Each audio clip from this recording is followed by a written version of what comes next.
one entity that's involved, and whether it's submitting something to the Secretary, to Congress, or even to all of you, believe it or not, there's a long clearance process before we get it to all of you. So this report would have gone through that same clearance process that all of our documents go through in the building. Is it fair to say that these reports experienced a more painful clearance process than most? I can't characterize that from here. I can get back to you on that, but I don't know. I'll just run through the questions, and if you don't feel you can answer them from the podium at this time, you'll just let me know. The report dwelled at length on the Iranian nuclear archive that the Israelis seized last year. And the report states that the Iranians' efforts to retain this archive in secret locations, quote, suggest that Iran preserved the information to aid in any future decision to pursue nuclear weapons if a decision were made to do so. I'm wondering why Iran's clandestine retention of this archive was seen by the people who prepared this report as potentially something that would aid a future decision to pursue a nuclear weapon, and not, by virtue of its stealth and the nature of the enterprise itself, a flat violation of existing arms control obligations. Let me do this for you. Because there's a unclassified and, of course, the classified annex, I want to be careful here. And like I said, I just got this information before I went to the podium. I will follow up and have Brian Hook work with you. Happy to do an interview. I just want to make sure that I don't inadvertently talk to you about classified information from the podium. So we've got the information. We'll get it to you, and I'll make sure. I don't know what Brian's travel is, but we'll see if you're in the building, if we can get back to you before the end of the day. Okay. Hey. Does the Secretary have a stance toward the Office of Management and Budget's effort to cut $4 billion in foreign aid spending? So the package that you're talking about is supposed to be announced by the White House.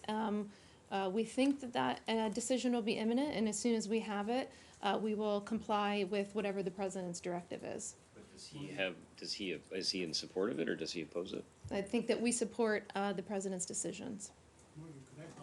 No, go ahead. Oh, you guys, you know what? It's getting near 2, and I think the president's speech is scheduled at 2, so I'll take a few more, but I do not want to get in front of the president's camera time.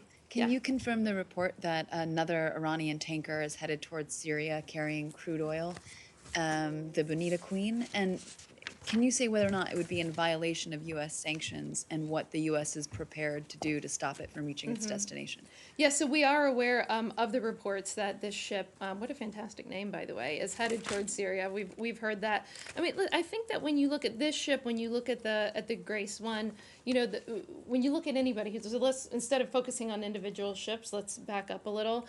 And when you have these ships that are transporting oil to Syria, what is that doing essentially? That is, of course, it's violating sanctions, but it's also aiding in the terrorism of the Assad regime. In terms of what we're going to do, the Secretary spoke about this yesterday. I don't want to get into hypotheticals or forecast many options that we have, but I do think that the Secretary said it well. He said, if that ship heads to Syria, we'll take every action we can consistent with those sanctions to prevent that. So I think that we, again, will use this opportunity to convey our strong position to all ports in the Mediterranean, that they should be wary of accepting any ship which is carrying Iranian oil and violating U.S. sanctions. And it's important for these crew members of these vessels to know, as we've talked about publicly, that assisting the IRGC for transmitting this oil from Iran could make them ineligible for visas that would make them ineligible for admission into the United States.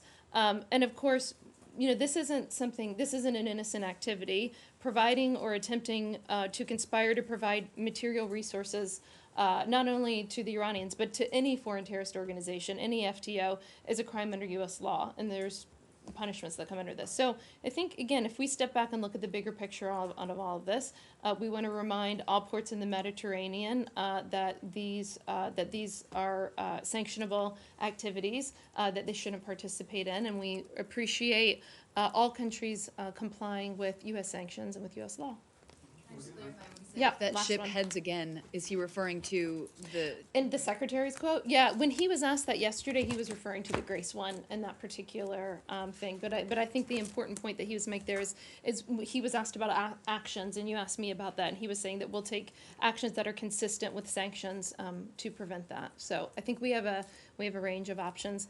Time flies when you're having fun. I apologize. I will look forward to seeing some of you who are going to Canada with us tomorrow. So thank you for coming, and we'll be happy to follow up with anything that we haven't answered. And we'll see you next week for the rest of you.